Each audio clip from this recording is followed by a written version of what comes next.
जय श्री कृष्णा, राधे राधे, ओम नमः शिवाय। भगवान शिव की कृपा आप सभी पर हमेशा बनी रहे।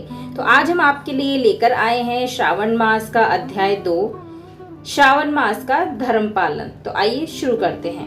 भगवान शंकर सनत कुमार जी से बोले, हे ब्रह्मपुत्र, आप नम्र हैं, आप श्रद्धालु हैं, समस्त 12 गुणों से युक्त श्रोता हैं। आपने श्रावण मास के बारे में जो पूछा है तथा जो पूछने से रह गया है वह सब मैं तुम्हें विस्तार पूर्वक बताता हूँ। आपके पिता ब्रह्मा बहुत उद्दंड थे, इसलिए उन्हें अपना 5वां सिर गंवाना पड़ा। वे मत्सरता को छोड़ मेरी शरण में आए। मैं जो कुछ बताने जा रहा हूँ उसे एकाग्रचित होकर सुनो। श्रावण मास में नियमों का पालन कर व्रत रखकर सायंकाल को 4 बजे भोजन करना चाहिए। 1 मास तक रुद्राभिषेक करना चाहिए। अपनी प्रिय किसी एक वस्तु का त्याग करें। पुष्प, फल, धान्य, तुलसी की मंजरी युक्त पत्ती और बेल पत्रों से मेरी लक्ष्य पूजा करें। कोटिलिंग पूजन करें। ब्राह्मणों को प्रेम पूर्वक भोजन कराएं। नियम का पालन करें। मुझे पंचामृत से अभिषेक और अति प्रिय है अतः उसे भी करें। इस मास में किया जाने वाला कृत्य अनंत फल देने वाला है। इस मास में भूमि पर शयन करना चाहिए। ब्रह्मचर्य का पालन करना चाहिए। सत्य बोलना चाहिए। पत्तल में भोजन करना चाहिए। प्रातः काल स्नान ध्यान जरूर करें। इंद्रियों को वश में रखना चाहिए। एकाग्र मन से प्रतिदिन मेरी पूजा करें। इस महीने में मंत्रों का पुरश्रवण भी उत्तम सिद्धि देने वाला है। गायत्री मंत्र और ओम नमः शिवाय का जाप जरूर करें। श्री सूक्त का जाप और भी अधिक फलदायक है। ग्रह यज्ञ, कोटि होम, लक्ष्य होम तथा अयुक्त होम करने पर सद्य फलता है और मनोवांछित फल प्राप्त होता है। जो प्राणी इस महीने में एक दिन भी व्रत को छोड़ देता है वह महाप्रलय तक घोर नरक में जाता है। मुझे श्रावण मास से अधिक और कोई भी मास प्रिय नहीं है। यह मास फलदायक है तथा निष्काम भाव से किए गए कर्म के फल स्वरूप मोक्ष प्रदान करने वाला है। हे सनत कुमार, इस मास में करने योग्य जो धर्म कहे गए हैं उन्हें ध्यान पूर्वक सुनो। रविवार को सूर्य का व्रत करना चाहिए। सोमवार का दिन मेरी पूजा का दिन है।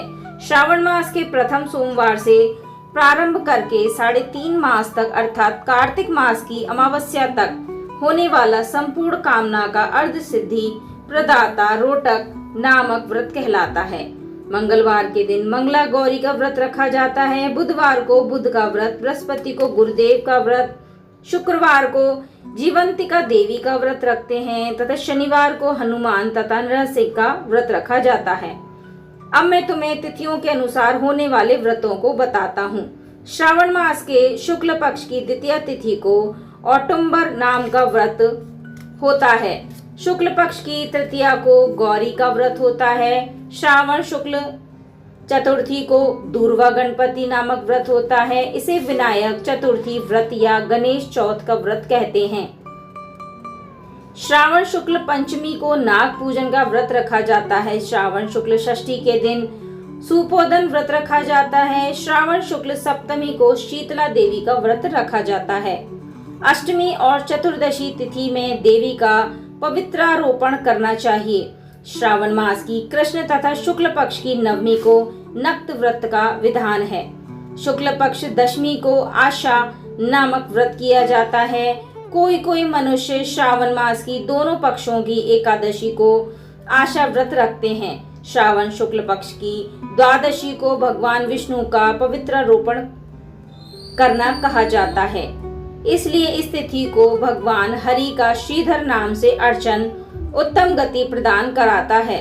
श्रावण शुक्ल पक्ष पूर्णिमा को उत्सर्जन, उपाकर्म, सवादीप, रक्षाबंधन, श्रावणी कर्म, सर्पबलि तथा हयग्रीव जयंती मनाई जाती है। हयग्रीव नामक भगवान विष्णु का अवतार माना जाता है। उपरोक्त 7 व्रत श्रावण शुक्ल पूर्णिमा को मनाए जाते हैं।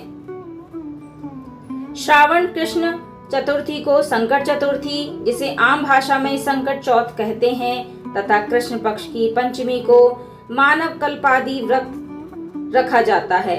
श्रावण कृष्ण अष्टमी को भगवान श्री विष्णु ने श्री कृष्ण नाम से 16 कलाओं से युक्त अवतार लिया था। इस दिन व्रत तथा महोत्सव मनाया जाता है। श्रावण मास की अमावस्या के दिन पिठौरा व्रत का विधान है। इस दिन कुशोत्पादन करें और वृषभों का पूजन करें। श्रावण शुक्ल पक्ष की प्रथमा से लेकर समस्त तिथियों के अलग अलग देवी देवता हैं। प्रतिपदा के अग्नि, द्वितीया के ब्रह्मा, तृतीया तिथि की गौरी, चतुर्थी तिथि के गणेश, पंचमी तिथि के नाग, षष्ठी तिथि के स्कंद, सप्तमी तिथि के सूर्य, अष्टमी तिथि के भगवान शिव, नवमी तिथि की दुर्गा, दशमी तिथि के यम, एकादशी तिथि के विश्वदेव स्वामी हैं। द्वादशी तिथि के श्री हरि, त्रयोदशी तिथि की कामदेव, चतुर्दशी तिथि के शिव और पूर्णिमा के स्वामी चंद्रमा हैं। अमावस्या के स्वामी पितर हैं। जिस देव की जो तिथि है उस तिथि को उस देवता की पूजा अर्चना करनी चाहिए। इस श्रावण मास में प्रायः अगस्त्य नक्षत्र का उदय होता है। सिंह राशि पर सूर्य के संक्रमण के दिन से 12:40 घड़ी बीत जाने पर अगस्त्य नक्षत्र ऋषि का उदय होता है। अगस्त्य ऋषि को 7 दिन पहले से ही अर्घ देना शुरू कर दें। 12 महीनों में सूर्य भगवान अलग अलग नाम से प्रज्वलित होते हैं। श्रावण मास में गर्भास्थ नाम से प्रज्वलित होते हैं। इसलिए श्रावण मास में भक्ति पूर्वक सूर्य देव का पूजन करना चाहिए। श्रावण मास में साग का त्याग करना चाहिए। भाद्रपद में दही, आश्विन मास में दूध और कार्तिक मास में दाल का त्याग करना चाहिए। यदि कोई भक्त ये संपूर्ण विधान करने में असमर्थ है तो उसे सभी के मनोवांछित फलों की प्राप्ति करना वाणी से परे की बात है। हे मुनि श्रेष्ठ, तो यह श्रावण मास में मनाए जाने वाले व्रत और धर्मों का सविस्तार रूप से वर्णन करना कई 100 वर्षों से आया हो, पूरा नहीं हो फैमिली फ्रेंड्स के साथ भक्तजन शेयर करें या श्री हरि के प्रीत्यर्थ संपूर्ण व्रत करें। मेरे और श्री हरि में कोई भेद नहीं है। मेरे भक्त श्री हरि को प्रिय हैं और श्री हरि के भक्त मुझे प्रिय हैं। जो प्राणी इसमें भेदभाव की कल्पना करते हैं या करेंगे वे नरकगामी होते हैं। हे सनत कुमार, आप श्रावण मास में धर्म का पालन जरूर करें। तो यह थी श्रावण मास कथा अध्याय 2। यदि यह कथा आपको पसंद आई हो तो अपने फैमिली फ्रेंड्स के साथ जरूर शेयर करें और हाँ, हमें सब्सक्राइब करना ना भूलें। मैं मिलती हूँ आपको अध्याय 3 की कथा के साथ। तब तक के लिए ओम नमः शिवाय। जय श्री राधे।